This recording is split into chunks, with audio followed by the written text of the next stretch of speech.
Bonjour tout le monde et bienvenue à RPG Suicide. Aujourd'hui, une capsule particulière où est-ce qu'on va discuter du manuel du joueur ainsi que tout ce qu'il renferme. Donc si vous êtes un débutant et que vous avez envie de commencer à jouer, cette vidéo-là va vous expliquer morceau par morceau ce que le manuel du joueur contient et comment l'utiliser. Tout d'abord, je tiens juste à mentionner que le manuel du joueur, c'est un indispensable pour tous les joueurs de Donjons Dragons 5e édition. Donc, le moindrement que vous voulez commencer à jouer au jeu, même si vous n'avez pas nécessairement un groupe encore ou si vous en avez un et vous vous dirigez vers vos premières sessions, ça va être très important, je crois, d'obtenir une copie du manuel du joueur, peut-être même l'emprunter à un des membres du groupe ou l'emprunter à un ami que vous savez qu'il l'a, en attendant que vous ayez le vôtre à vous. Mais ça va vous permettre surtout d'être un petit peu à l'aise avec certaines règles de base du jeu et ainsi un peu faciliter votre introduction. Parce que Donjons Dragons, ça reste quand même que parmi les jeux de rôle, c'en est un qui est quand même relativement complexe et qui a quand même beaucoup de petits morceaux. Donc il y a beaucoup de choses à se rappeler, beaucoup de choses à apprendre. Donc par conséquent, ce sont toutes des choses qui vaut la peine d'avoir au moins lu un peu au préalable. Puis, à ce moment-là, votre maître de jeu va être mieux outillé pour un peu remplir les questions. Parce que partir du début pour un maître de jeu, ça peut être un peu exténuant. On s'attend quand même un peu à ce que les joueurs aient fait un minimum d'études avant de commencer à jouer. Donc, sans plus tarder, faisons le tour rapidement de chaque section du livre et ce qu'elle contient. Pour commencer, le livre nous donne quelques pages d'introduction, quelques pages qui vont nous montrer comment utiliser le livre, c'est quoi les choses importantes qui vont être contenues à l'intérieur, ainsi que comment le jeu se déroule. Donc, il y a un petit exemple de partie, comme avec un petit encadré puis du texte qui raconte comment une partie se passe avec les interactions entre les joueurs et le maître de jeu, mais il y a aussi vraiment comme chaque élément de la partie qui est décrit. Donc, juste avec les 2-3 pages du début, vous allez déjà savoir un peu, OK, comment ça se joue Donjons Dragons, disons au sens large. Ensuite de ça, ils vont vous expliquer un peu qu'est-ce qui constitue une aventure dans le monde de Donjons Dragons, ce à quoi vous pouvez vous attendre comme joueur dans une partie du jeu. Puis, sans plus tarder, on passe dans une des parties du livre, puisque le livre est déconstruit essentiellement en 3 parties majeures. La première partie qui concerne les personnages, la deuxième partie qui va contenir les règles du jeu, et la troisième partie qui concerne essentiellement tout ce qui est magie, donc les sorts des personnages qui ont des capacités magiques. Donc, partie 1, les personnages. La partie 1 comprend les chapitres 1 à 6 du livre et vont parler presque exclusivement de tout ce qui se rattache à votre personnage. Donc, on va parler entre autres des différentes espèces disponibles, les classes, l'équipement, etc. Tout a commencé par le chapitre 1, le chapitre qui est la création de personnages étape par étape. Essentiellement, en vous fiant au premier chapitre, vous allez être capable de créer votre propre personnage par vous-même, donc morceau par morceau. Je vous conseille de suivre pour votre premier personnage vraiment les étapes telles quelles. Il y a un peu, personnellement, quand on est rendu expérimenté, le chapitre vous fait faire un petit peu d'aller-retour dans le livre. Par moment, des fois, comme pour un joueur expérimenté, peut-être que je trouve que ça va peut-être vous faire des allers-retours un peu inutiles, mais je pense que c'est important quand même d'y aller dans l'ordre, parce que si vous sautez des étapes, ça va être dur de vous retrouver sur ce que vous avez sauté par la suite. Donc, si vous utilisez ce chapitre-là pour créer votre premier personnage, soyez certain de le suivre étape par étape, puis de vraiment y aller au fur et à mesure du livre. Le chapitre 2 contient toutes les races ou les espèces que vous allez pouvoir jouer dans le monde de Donjons Dragons, puisque dans un jeu de souvent médiéval fantasy, on va retrouver des créatures particulières comme par exemple, si vous connaissez Seigneur des Anneaux, il y a les elfes, il y a les nains, les hobbits, dans ce cas-ci c'est les alphelins, il y a des gnomes, il y a des demi-orques, des enfants de dragons, bref, des drakéides, je pense qu'ils s'appellent en français. Bref, essentiellement, toutes les races jouables et leurs bonus, leurs capacités vont être indiquées dans ce chapitre-là. Le chapitre 3 contient toutes les classes disponibles pour le jeu, à part l'artificier qui est disponible dans du matériel supplémentaire. Mais essentiellement, ça va vous donner tous les outils qui sont nécessaires pour que votre personnage ait toutes ses habilités et que vous soyez capable de lire et de comprendre celles-ci et essentiellement les utiliser lorsque vous avez le niveau approprié pour les avoir. Dans le chapitre 3, on va trouver entre autres, par exemple, des tables de progression, donc des espèces de tableaux qui vont représenter, disons, une ligne par niveau d'expérience du personnage. Donc, plus on gagne des niveaux d'expérience, plus on devient puissant, plus on est difficile à vaincre par les ennemis, plus on a un nombre d'habilités qui sont disponibles pour notre personnage. Donc, pour chacune des classes, il va y avoir un petit tableau comme ça avec toutes les habilités, puis en dessous de tout ça, à travers les prochaines pages, il va y avoir des descriptions de chacune des habilités en détail. Je vous conseille, ça vaut la peine de parcourir les classes qui vous intéressent en entier, mais c'est pas nécessairement important de tout connaître par cœur, mis à part celles qui vous concernent au moment où vous jouez le personnage. Donc, connaître par cœur qu'est-ce que l'habilité d'un moine au niveau 17 fait, c'est pas utile. Si votre personnage est niveau 2, concentrez-vous sur les choses qui sont au niveau 1 et 2, donc que vous avez accès. Ça va éviter que vous vous embrouillez dans trop d'informations, parce que ça, c'est un peu le danger quand on utilise le manuel joueur, qu'on commence. On se met à lire plein d'affaires, puis on se rappelle plus de rien. Fait que moi, mon conseil, c'est concentrez-vous sur ce que vous avez déjà. Ensuite de ça, chapitre 4. Chapitre 4 inclut tout ce qui est éléments de background, donc le passé de votre personnage, d'où il vient, pourquoi il est devenu un aventurier. Ça peut donner un exemple on va dire, des occupations qu'il avait avant, puis qu'il a décidé d'abandonner pour partir à l'aventure. Ça va inclure aussi des traits de personnalité, ça va inclure des objectifs, des attachements, des choses avec lesquelles votre personnage est attaché, pour que votre maître de jeu puisse utiliser ces détails-là, puis vous les envoyer quand vous allez à l'aventure. On va aussi trouver dans le chapitre 4 les règles pour l'inspiration. Donc, c'est une règle qui, on va dire optionnelle, mais fortement recommandée, dans laquelle, lorsque le maître de jeu trouve que vous jouez le rôle de votre personnage avec excellence, donc que vous représentez bien les idéaux puis les traits de personnalité que vous avez choisis pour votre personnage, ben, il peut vous donner l'inspiration. Toutes les règles de tout ça se trouvent également dans le chapitre 4. Très important. Mais dans le chapitre 5, on retrouve tous les détails reliés à l'équipement. Donc, pour savoir c'est quoi la différence entre une épée puis une hache, c'est quoi la différence avec un bouclier et pas de bouclier, c'est tout inclus dans le chapitre 5 qui va vous détailler au grand complet la pléthore d'objets que votre aventurier a accès. Donc, sur des armes, des armures, de l'équipement comme une corde et un grappin, qu'est-ce que ça signifie dans le jeu, les règles qui sont rattachées à ça, tout va être écrit dans ce chapitre. Vous allez également avoir tout ce qui est bon à savoir pour exemple les services de transport, que ce soit transport en bateau, transport en calèche, des choses comme ça. Si jamais vous avez besoin de acheter ces services-là pour votre personnage dans le cadre d'une aventure, ben vous allez avoir les prix puis vous allez savoir un peu comment ça fonctionne. Même chose également pour les montures et tout ce qui est comme des matériaux importants. Si vous avez envie de faire une partie où est-ce que vos personnages marchandent des objets d'un endroit à l'autre, ben il y a une section pour ça également dans l'équipement. Donc, chapitre 5, très très utile pour pas mal les touches finales de votre personnage, c'est-à-dire quelle armure il va porter et quelle arme il va utiliser, puis quel outil il va vouloir utiliser également. C'est un peu tout ça qu'on va retrouver dans le chapitre 5. Donc, dans le chapitre 6, vous allez retrouver toutes les options de personnalisation des personnages, c'est-à-dire toutes les options comme le multiclassage, comme les dons, qui sont des mécaniques optionnelles que le maître de jeu peut et disons que dans une bonne majorité des tables permet.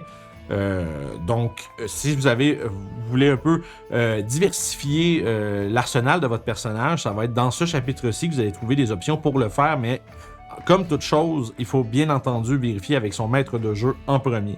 C'est tout pour la partie 1. On va donc se diriger immédiatement vers la partie 2 qui contient les chapitres 7, 8 et 9, c'est-à-dire les règles du jeu.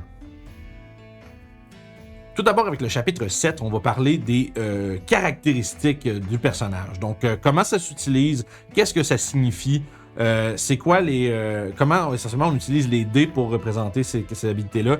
Le concept d'avantages, des avantages est expliqué également dans ce chapitre. On va parler des jets de sauvegarde également. On va parler de vraiment toute la mécanique. On va moins parler de comment votre personnage est, puis de quelles habilités il y a, puis on va plutôt parler de, par exemple, comment on défonce une porte, ou bien comment on saute par-dessus un trou béant pour atteindre une autre corniche, ou bien encore comment est-ce qu'on fait pour voir ce satané petit gobelin qui est allé se cacher dans un buisson. Ensuite, le chapitre 8 va contenir toutes les règles du jeu qui sont attrait à la vie d'aventure, donc le voyagement, on va parler de tout ce qui est le passage du temps, le mouvement, par exemple, comment les interactions sociales avec les personnages non-joueurs que votre maître de jeu va incarner. Il va avoir un peu tout ce qui est, encore une fois, la mécanique autour de tout ça, en termes de lancer de dés, quelles aptitudes on doit appliquer, c'est quoi les bonus qu'on met à nos dés quand on fait des lancers pour telle ou telle situation.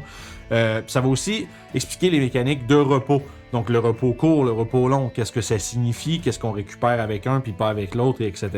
Donc c'est vraiment un peu là, le cœur du jeu. Donc quand on n'est pas en train de se battre contre des monstres, le chapitre 8, ça va nous parler de tout le reste. Incluant par exemple, qu'est-ce qui se passe entre les aventures. Donc quand le temps passe, qu'est-ce que vos personnages peuvent faire pendant ce temps-là. Ensuite de ça, chapitre 9, un des plus importants, je pense, dû à sa complexité et aussi dû au fait qu'on passe beaucoup du temps de jeu dans on va dire, dans cette coquille de règlement-là, c'est-à-dire le combat. Donc le combat, écoute, c'est quand même un gros morceau de Donjon Dragon. Il y a beaucoup, il y a certes des tables qui sont plus légers sur le combat, qui sont beaucoup plus orientés sur le roleplay, donc l'incarnation des personnages, discuter avec des personnages non-joueurs, vivre des situations sociales dans le cadre du jeu. Mais ça reste que le jeu lui-même assume que le combat va être une bonne portion de votre temps de jeu. Donc, je suggère d'ailleurs de mettre une petite étoile sur ce chapitre-là, donc le chapitre 9, très important. Ça va parler, entre autres, de comment on décortique l'ordre du combat, qui joue en premier, comment on fait pour décider si tu nous ou c'est les méchants qui jouent en premier, puis dans quel ordre, puis qu'est-ce qu'on fait, puis etc. Il va y avoir entre autres tout ce qui a trait au mouvement, puis les positionnements des différents personnages dans le cadre d'un combat. On va avoir comment effectuer une attaque, quelles différentes actions sont disponibles en combat. Le concept d'action versus bonus action, ça va être vraiment tout mis là-dessus. Donc, on va voir vraiment des mécaniques un peu plus complexes. On va parler du cover, on va parler des dégâts, on va parler de la guérison, comment ça fonctionne, puis ainsi qu'il y a des situations un peu moins communes, donc du combat monté, donc à cheval ou sur une monture, ou du combat en dessous de l'eau. C'est tout détaillé dans le chapitre 9. Le combat, encore une fois, s'il y en a un que vous devez lire dans les 3 chapitres des règles du jeu, comme nouveau joueur, je recommande fortement de lire le chapitre 9 vraiment avec attention parce qu'il y a beaucoup de petits détails. Puis si vous arrivez préparé en ayant déjà lu ça comme nouveau joueur, le maître de jeu va extrêmement l'apprécier parce que ça veut dire que vous avez un désir d'apprendre le jeu puis que vous avez fait un peu d'effort de votre côté puis ça va essentiellement alléger votre apprentissage. Donc c'est terminé pour la partie 2, on se dirige immédiatement vers la partie 3, la magie. Si jamais votre personnage c'est un intelligent magicien, un sorcier charismatique ou encore un prêtre dévoué à son dieu, vous allez avoir des sorts, donc des capacités magiques qui peuvent être utilisées à toutes sortes de fins. Et c'est dans cette partie-là et dans le chapitre 10 et 11 que vous trouverez les informations pour utiliser votre magie dans le cadre du jeu. Le chapitre 10 va se concentrer vraiment sur les règles qui entourent la gestion des sortilèges, donc comment on lance un sort, qu'est-ce que ça représente des composantes somatiques, verbales, matérielles, toutes des mots ou des expressions qui pour un novice veulent pas dire grand-chose, mais qui sont importantes dans le cadre du jeu. Ça va vous expliquer quand est-ce que vous pouvez ou ne pouvez pas lancer de sort. Au-delà de ça, le chapitre 11, c'est la liste complète des sorts dans le jeu, donc ça prend quand même, je dirais, là, ça prend quasiment le tiers du livre juste avec les sorts, parce qu'on parle ici des sorts qui sont pour chacune des classes, donc essentiellement, tu sais, les magiciens, les ensorceleurs, les sorciers, les paladins, les prêtres, les druides, les bardes. Il y a énormément de diversité au niveau des sorts, puis qu'est-ce qu'ils font. Donc c'est normal que ça prenne une grande partie du livre. C'est sûr que, tu sais, l'important avec les sorts en particulier, c'est pas de toutes les connaître. Je pense que si la liste est beaucoup trop longue puis il y en a beaucoup trop différents pour que vous vous rappeliez de tous, je pense que pour un nouveau joueur, ce qui est important, c'est une fois que vous avez créé votre personnage puis que vous avez utilisé la magie, ben à ce moment-là, concentrez-vous sur les sorts que vous allez avoir à votre disposition, comme par exemple un magicien niveau 1 va avoir 6 sorts du premier niveau. Donc vous allez pouvoir vous concentrer à trouver les 6 sortilèges qui vous plaisent le plus dans la liste que vous avez disponible, puis après ça, connaître ceux-là. Grand conseil que je peux vous donner sur votre feuille de personnage, prenez en note les pages, la référence de votre sortilège. Parce que si vous avez besoin soudainement en plein milieu de la partie de retrouver Magic Missile, ben peut-être que ça vaut la peine d'avoir écrit que Magic Missile se trouve, je sais pas moi, à la page 238 par exemple. Fait qu'à ce moment-là, vous allez être capable de rapidement trouver s'il y a une question sur le sort en question. Donc, comme je disais, comme c'était en fait c'est décrit au début du livre, le livre n'est pas fait pour être retenu par cœur, il est fait pour être consulté.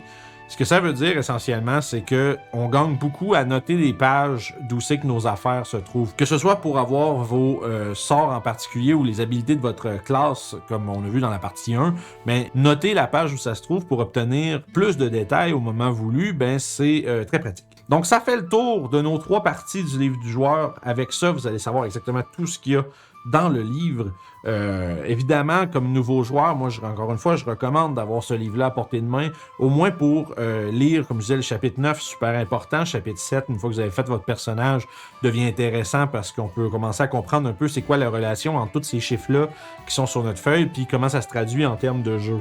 Fait que, tu sais, évidemment, ça peut avoir l'air intimidant. Je comprends pour un nouveau joueur, ça peut être peut-être un peu décourageant de se dire « Oh mon Dieu, il faut que je lise tout ça ».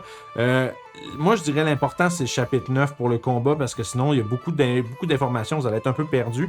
Puis, de connaître vos propres, disons, habilités de classe, les habilités de votre race, les trucs qui sont vraiment uniques à votre personnage, gardez-les proches.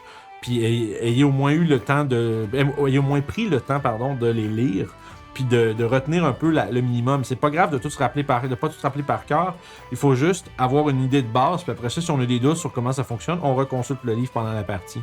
Ensuite de ça, bon, évidemment, le livre, il y a un nombre d'appendices à la fin. Il y a l'appendice A qui a les conditions, donc comment ça fonctionne, qu'est-ce que ça fait quand t'es empoisonné, qu'est-ce que ça fait quand t'es pétrifié, qu'est-ce que ça fait quand t'es paralysé.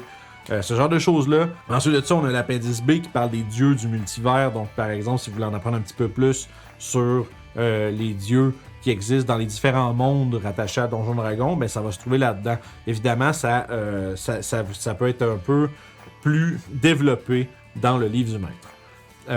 Également, les plans d'existence à l'annexe C, c'est quelque chose qu'on va retrouver plus en détail dans le livre du maître, mais ça explique essentiellement qu'il y a plusieurs dimensions dans le monde du jeu.